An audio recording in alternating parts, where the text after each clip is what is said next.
এই জায়গা তোমরা জিয়ারত করো। মানুষ তার কথা শুনলো না, বরং যেই কাবা আল্লাহ পাক তৈরি করেছেন এই কাবার দিকেই মানুষের মহব্বত, ভালোবাসা এই দিকেই আকর্ষণ। কারণ আল্লাহ পাক এই কাবার দিকে মানুষকে আকর্ষণের ব্যাপারে কোরআনুল কারীমে সূরা আল ইমরানের ভিতর বলেছেন, ইন্না আউওয়ালা বাইতিন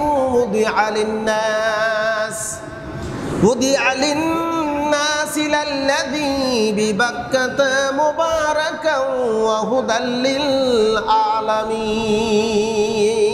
আল্লাহ পাক কাবাকে তৈরি করেছেন আর কাবার প্রতি মানুষকে আকর্ষিত করেছেন। পৃথিবী শুধু মানুষ নয়, সমগ্র পৃথিবী কাবাকে প্রদক্ষিণ করেন, কাবাকে সম্মান করেন, ইজ্জত করেন। সবগুলো পৃথিবী এই কাবাকে কেন্দ্র করে আল্লাহ পাক তৈরি করেছেন। বাদশা আবরাহার কথা মানুষ শুনে না, সবাই কাবার দিকে আসে। বাদশা আবরাহা হিংসায় ফেটে পড়ল, না না, এমনটি সুযোগ আর দেওয়া যায় না, এ কাবা ঘর আমাকে ভাঙতে হবে। কাবা যদি না ভাঙি পৃথিবীর মানুষ আমার ঘরের দিকে কেউ মতবাজ্য হবে না, আমার ঘরের জিয়ারত করতে কেউ আসবে না। এই প্রতিহিংসায় বাদশা আবরাহা সে চিন্তা তার থিওরিটি অনুযায়ী, সিদ্ধান্ত অনুযায়ী কাবা ঘর ধ্বংস করার জন্য প্রস্তুত, কাবা ঘর ধ্বংস করার জন্য প্রস্তুত। রওনা দিয়েছে বিশাল একটা হস্তিফুল, হাতির একটা পাল নিয়ে। বিশাল বিশাল হাতি, হাজার হাজার সৈন্যর বহর কাবা ঘর ধ্বংস করার জন্য আসবে। কাবার কিতাবের মধ্যে আসছে কাবার একদম নিকটে, একটু অনেকটা দূরে, কাবা থেকে অনেকটা দূরে তারা একটু তাঁবু স্থাপন করলো বিশ্রামের জন্য। পরের দিন সকালবেলা কাবা ঘর ভেঙে দিবেন। তাফসীর কিতাবের মধ্যে আসছে কাবা ঘর ভাঙার জন্য সিদ্ধান্ত অনুযায়ী রাতের গভীরে তারা বিশ্রাম করবে, সকালবেলা কাবা শরীফ ভাঙবে। আব্দুল মুত্তালিব রাসূলুল্লাহর দাদা, কিতাবের মধ্যে আসছে এত বড় ধনী ছিল, আরবের ভিতরে এত বড় ধনী ছিল, তার বিশাল উটের একটা পাল ছিল, বিশাল উটের পাল, ছাগলের পাল, দুম্বার পাল, বিশাল পাল ছিল। বাদশা আবরাহার হাজার হাজার সৈন্য এসেছে, খাবারের প্রয়োজন। মাঠ থেকে আব্দুল মুত্তালিবের উটের পাল ধরে নিয়ে গেছে, জব করবে, ওইগুলো খাবে। আব্দুল মুত্তালিবের কানে খবর এসেছে, পূর্বেই খবর এসেছে কাবা ঘর ধ্বংস করার জন্য বাদশা আবরাহা তার সৈন্য নিয়ে উপস্থিত এই মক্কার জমিনে। মক্কার মানুষদেরকে আব্দুল মুত্তালিব অনেক করে বুঝাইছেন, ও মক্কাবাসীরা, কাবা ঘর ধ্বংস করার জন্য বাদশা আবরাহা আসতেছে, তোমরা কি কোনো প্রতিরোধ গড়ে তুলবে কিনা, তোমরা তাদের সাথে যুদ্ধ করবে কিনা? আরবের লোকেরা বলল, আমরা তো ক্ষমতাই রাখি না যুদ্ধ করার। আব্দুল মুত্তালিব কাবার প্রাঙ্গণে কাবার ওই গেলাপ ধরে কান্না করে আর বলে, কাবার মালিক আল্লাহ, এই হেরেমের অধিবাসীরা এত বড়ই অকৃতজ্ঞ, তোমার কাবা রক্ষার জন্য তারা যুদ্ধ করতে প্রস্তুত নয়। হে কাবার মালিক, বাদশা আবরাহা কাবা ঘর ভাঙতে এসেছি, মাবুদ তুমি তোমার কাবাকে হেফাজত করো। আমি ইতিপূর্বে বলেছিলাম আল্লাহ রসুল বলেন, আমার দাদা আব্দুল মুত্তালিব সাধারণ কোনো মানুষ ছিল না। আমার দাদা আব্দুল মুত্তালিব কোনোদিন মূর্তি পূজা করে নাই, শিরক করেনি। আমার দাদা আব্দুল মুত্তালিব মন গড়া কোনো কাজ করেনি, মন গড়া কোনো কথা বলেন নাই।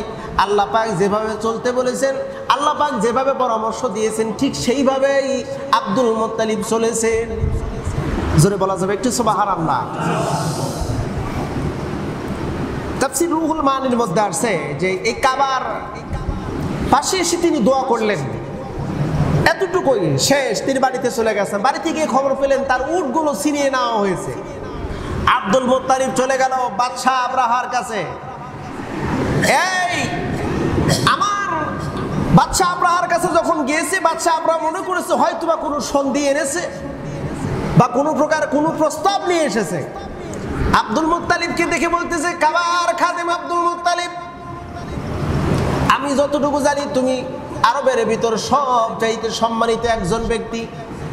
আসো আসো, আমি তোমাকে আমার পক্ষ থেকে যাবতীয় সুযোগ সুবিধা দেব, বলো তুমি কি চাও?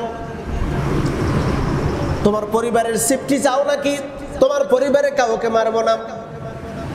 কাবা ঘর ভাঙতে এসেছি, তোমার কোনো কথা থাকলে বলো। আব্দুল মুত্তালিব বলল, এ নরাধম, আমি তো দেখতেছি তুই তো ধ্বংস হবি, তুমি কি বলতে এসেছো তাই বলো। বলে, আমি এসেছি আমার অন্য কোনো কথা বলার জন্য না, কাবার যিনি মালিক তিনি কাবা রক্ষা করবেন, আমি যেটার মালিক সেইটার জন্য এসেছি। আমার উট নিয়েছ, উটগুলো আমাকে ফেরত দাও, উট নিয়ে আমি চলে যাই। বাচ্চা আবরাহা হাসে আর কয়, মূর্খ, আমাকে অনুরোধ করবে যে কাবা ঘর ভেঙো না, তা না বলে ও উটের জন্য পাগল হয়ে গেছে। উটগুলো দিয়ে দেওয়া হলো, উট নিয়ে চলে আসলেন সকালবেলা। এবার বাদশা আবরাহা কাবা ঘর ধ্বংস করার জন্য প্রস্তুত, কাবা ঘর ভেঙে দিবে। কাবা ঘর ভাঙার জন্য বের হলো, রওনা দিয়েছি কাবার দিকে। আল্লাহ পাক রব্বুল আলামিন বলেন, ও নবী, আপনি কি জানেন যখন কাবা ঘর ভাঙতে এসেছিল তখন রাসূলুল্লাহর বয়স ছিল 40 দিন। জোরে বলতে হবে, কয় দিন? 40 দিন রাসূলুল্লাহর বয়স ছিল। কোন কোন রেফারেন্স আসছে যেদিন কাবা ঘর ভাঙে সেই দিনে রাসূলুল্লাহর জন্ম হয়, কোন কোন রেফারেন্স আসছে না আরো বেশ কিছুদিন আগে তার জন্ম হয়েছে। কাবার হাতিবের নিকটে যখন আসলো, হাতির পিঠে সৈন্য, তাদের টার্গেট কাবা ভেঙে চুরমার করে দেবে। পৃথিবীর ইতিহাস সাক্ষী, ইসলামের গায়ে হাত দিয়ে আজ পর্যন্ত কেউ টিকে থাকতে পারেনি। কথা বলেন ঠিক আছে না? ইসলামের গায়ে হাত দিয়ে কেউ টিকে থাকতে পারেনি। ইসলামকে নিভিয়ে দেওয়ার হাজারো ষড়যন্ত্র হয়েছে, কোনো ষড়যন্ত্র বাস্তবিক হয়নি, বরং ষড়যন্ত্রটাই ধ্বংস হয়ে গেছে। ইউরিদুনা লিতুফিউ নূরাল্লাহি বিআফওয়াহিহিম আল্লাহু মুতিম্মু নূরিহি ওয়ালাউ কারিহাল কাফিরুন। আল্লাহ পাক বলেন, ওরা চায় আল্লাহর নূর ফুৎকার দিয়ে নিভিয়ে দিতে, ওরা চায় আল্লাহর জমিন থেকে ইসলামকে উৎখাত করতে, কিন্তু ওরা পারবে না। আল্লাহু মুতিম্মু নূরিহি, ওরা নিভিয়ে দিবে আর আল্লাহ প্রজ্বলিত করবে। আপনারা বলুন তো, পৃথিবীর মানুষের জয় হবে নাকি আল্লাহর জয় হবে? আল্লাহর সফলতা পাবেন। আল্লাহু মুতিম্মু নূরিহি, ওরা নিভিয়ে দেওয়ার চেষ্টা করবে আর আমি রব প্রজ্বলিত করব, আমি রব প্রজ্বলিত করব। ওয়ালাউ কারিহাল কাফিরুন, যদিও কাফেররা পছন্দ করে না আল্লাহর জমিন আল্লাহর দিন কায়েম হোক, আল্লাহর জমিন আল্লাহর দিন বিজয়ী হোক, আল্লাহর জমিন আল্লাহর দিন স্বাধীনভাবে তারা দিনই কর্মকাণ্ড করুক, মুসলিমরা এটা কাফের বেঈমানরা পছন্দ করে না। ও রাসূল, আপনি কি জানেন, আলাম তারা কাইফা ফাআলা রাব্বুকা বিআসহাবিল ফিল আলাম ইয়াজআল কাইদাহুম ফি তাদলিল ওয়া আরসালা আলাইহিম তায়রাল আবাবিল। নবী, আপনি কি জানেন, আলাম তারা, আলাম জানেন, তারা দেখেছেন, দেখেছেন বা জেনেছেন, আলাম তারা কাইফা ফাআলা রাব্বুকা বিআসহাবিল ফিল। ও নবী, আপনি কি দেখেছেন ওই হস্তি বাহিনীর অবস্থা আপনার রব কেমন করেছিল? আপনি কি দেখেছেন? আপনি দেখেন নাই, তাহলে জানেন আমি রব বলি কেন? আল্লাহ রাসূল দেখেন নাই, আল্লাহ পাক প্রশ্ন করলেন হস্তি বাহিনীর অবস্থা আমি কেমন করেছিলাম, আপনি কি জানেন, আপনি কি দেখেছেন? আলাম ইয়াজআল কাইদাহুম ফি তাদলিল, ওদের ষড়যন্ত্র আমি নস্যাৎ করে দিয়েছিলাম, ওদের ষড়যন্ত্র আমি ধূলিসাৎ করে দিয়েছিলাম। ওরা এসেছিল খানায় কাবা ধ্বংস করার জন্য।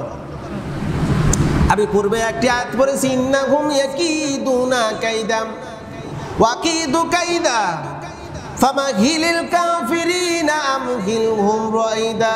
আল্লাহ পাক বলেন, ওরা ষড়যন্ত্র করেছিল, আল্লাহ নিজেও ষড়যন্ত্র করেছিল। আল্লাহ বলেন, ওরা ষড়যন্ত্র করেছিল, আমিও ষড়যন্ত্র করেছিলাম। আমার ষড়যন্ত্রটা ছিল ওদের ষড়যন্ত্র ধ্বংস করা। আর রাসূল আপনি জানেন ওদের ষড়যন্ত্র আমি ধ্বংস করে দিয়েছি কিভাবে? ওয়ারসালা আলাইহিম তায়রান আবাবিল, ওদের উপরে আমি ঝাঁকে ঝাঁকে পাখি, ঝাঁকে ঝাঁকে আমি পাখি প্রেরণ করেছিলাম। আরসালা মানে হলো প্রেরণ করা। আরসালা আমি প্রেরণ করেছি আলাইহিম তাদের উপরে আবাবিল। আবাবিল কোন পাখির নাম না, আবাবিল কোন পাখির নাম না। আবাবিল শব্দের অর্থ হলো ঝাঁকে ঝাঁকে, ঝাঁকে ঝাঁকে আমি পাখি তাদের উপরে প্রেরণ করলাম। পাখি প্রেরণ করার কারণ কি? আল্লাহ পাক বললেন তারমিহিম বিহিজারাতিন মিন সিজ্জিল, শুধু পাখি ওদের উপর প্রেরণ করা হয়নি, বরং পাখিরা গেছে ওদের মুখে আর পায়ে, মানে ঠোঁটে আর পায়ে ছোট ছোট পাথর, পাথরের টুকরা নিয়ে গেছে। এগুলো নিয়ে কি করবে? আল্লাহ পাক বললেন এগুলো নিয়ে পাথরগুলো পাখি উপরে আর পাথরগুলো ছেড়ে দিয়েছে, পাথরগুলো উপর থেকে ছেড়ে দিয়েছে।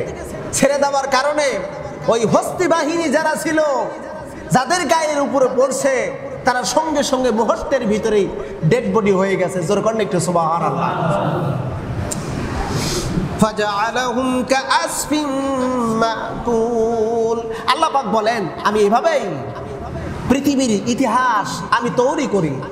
পৃথিবীর যে যেরকম ভাবে বিদ্রোহ করেছে, আল্লাহ পাকের সঙ্গে যুদ্ধ ঘোষণা করেছে, যে যেমন করে পৃথিবীর ভিতরে স্বৈরতন্ত্র কায়েম করেছে, যে যেরকম ভাবে পৃথিবীর মুসলমানদের উপরে কষ্ট দিয়েছে, আল্লাহ পাক কোনো না একটা কায়দা কৌশলে তাকে ধ্বংস করে দিয়েছে। আমরা ইতিহাস পড়েছি, নমরুদ সে ছিল গোটা দুনিয়ার বাদশা, গোটা দুনিয়া। নমরুদ ছিল গোটা দুনিয়ার বাদশা। এই পৃথিবীর বাদশা ছিল 4 জন, গোটা দুনিয়াকে শাসন করেছে 4 জন মানুষ। বলুন তো